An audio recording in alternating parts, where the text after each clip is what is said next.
Halo, saya Karta Kusuma, mahasiswa Prodi Sistem Informasi Universitas Terbuka Bandung dengan NIM 0551625667. Pada kesempatan kali ini, saya akan mempresentasikan penyelesaian tugas 2 dari mata kuliah pemrograman berbasis web.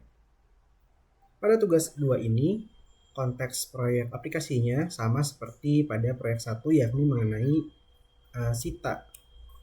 Kemudian pada tugas 2 ini, saya diminta untuk membuat dua buah halaman, yakni mengenai halaman stok bahan ajar yang harus menerapkan Vue.js dengan isinya adalah menampilkan daftar stok bahan ajar seperti ini. Kemudian ada fitur untuk manage stok, fitur melakukan filter dan sorting. Kemudian ada menampilkan status dari stok bahan ajarnya, apakah dia aman, menipis atau kosong.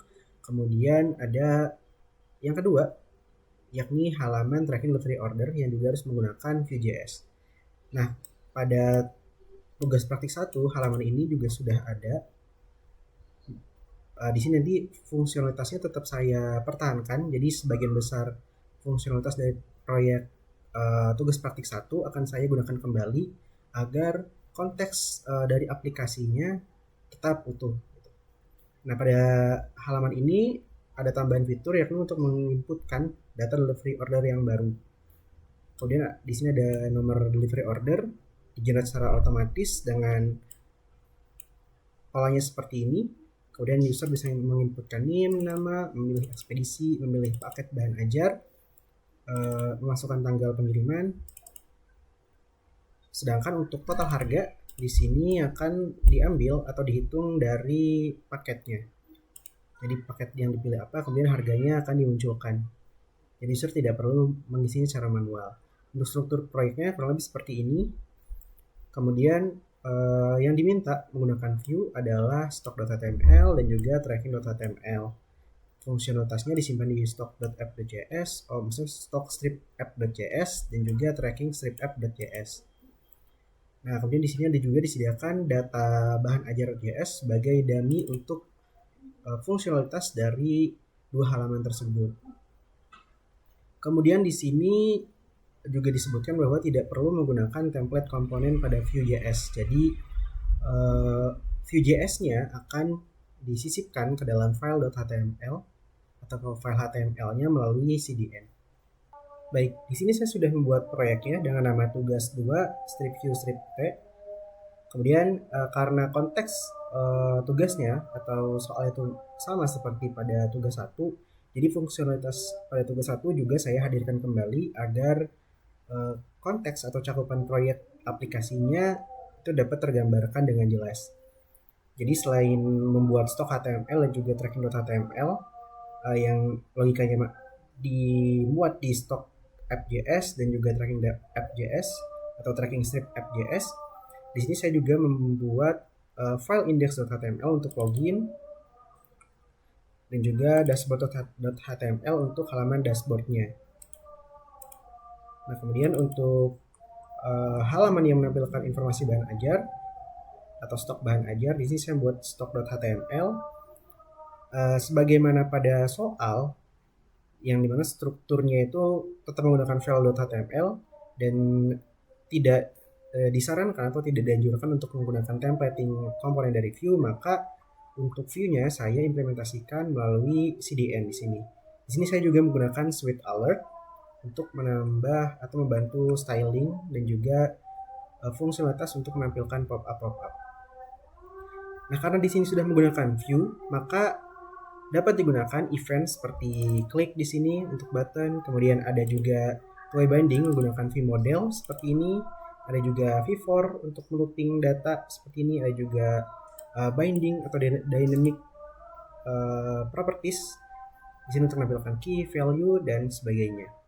Kemudian untuk fungsionalitasnya di sini ada filter untuk selected UPBJJ. Jadi untuk filter UPBJJ-nya, kemudian ada filter untuk kategori. Nah, untuk filter kategori ini akan muncul kalau ada atau kalau user memilih UPBJJ seperti ini.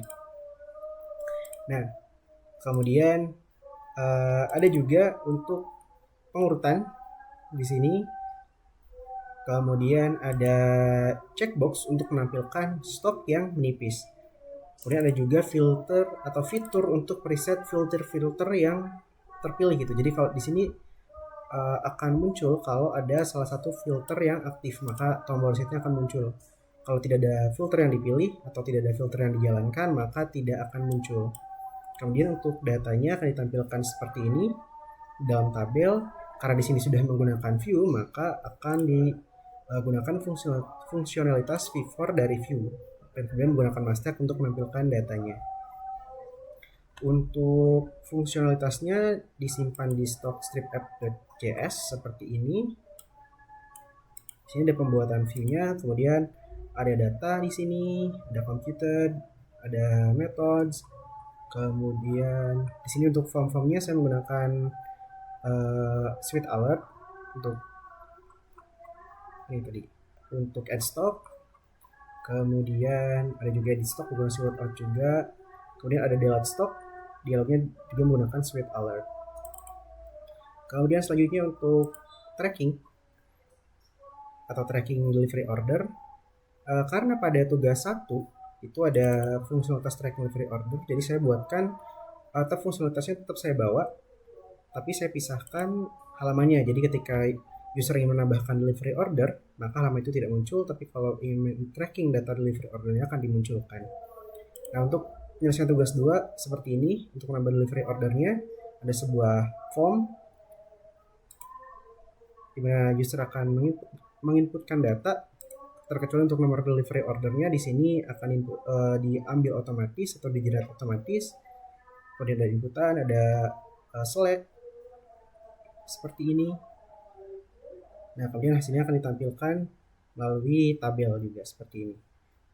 Nah, kemudian di sini view-nya diimplementasikan melalui CDN juga, sedangkan fungsionalitas pada halaman ini disimpan pada tracking app.js, jadi logikanya disimpan di sini. Kemudian ada di sini ada data, ada computed, ada watch, dan juga methods. Jadi halaman tracking tadi itu untuk view-nya atau logika view-nya diimplementasikan melalui tracking strip.app.js ini. Baik, untuk menjalankan filenya di sini saya menggunakan live server. Coba saya pindahkan dulu ke index.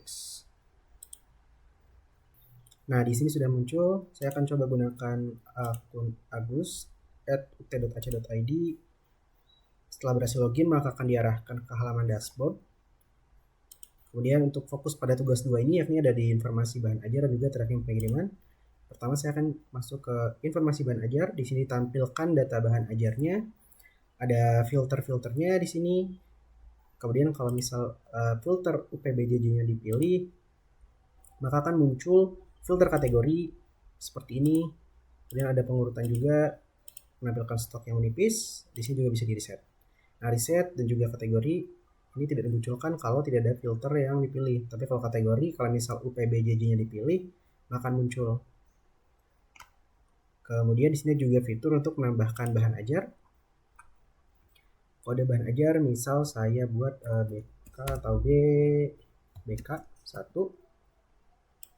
Bahan ajarnya misal buku 1. Kategorinya kita pilih pilihan. UPBJJ-nya Jakarta. Kemudian raknya 1 AB C. Harganya 50.000. Jumlahnya misal 10, safety stoknya 5, catatannya ini bisa menyimpan HTML, tapi di sini saya coba tes saja. Tes seperti ini, maka datanya akan muncul. Nah, di sini kalau misal saya filter by Jakarta, nah di sini sudah ada statusnya aman.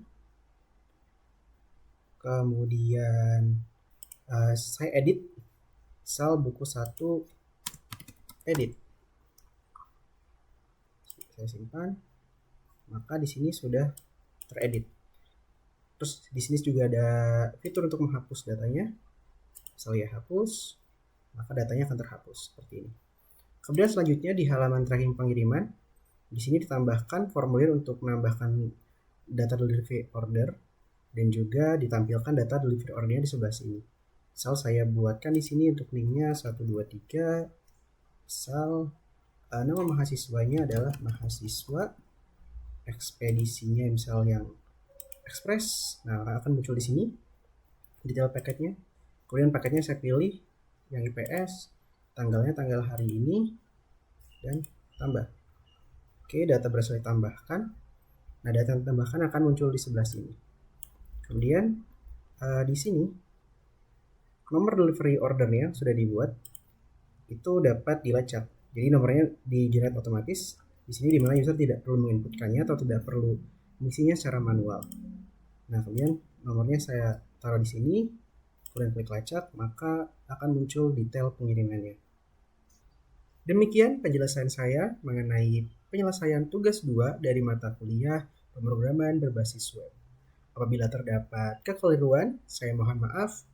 Terima kasih dan sampai jumpa.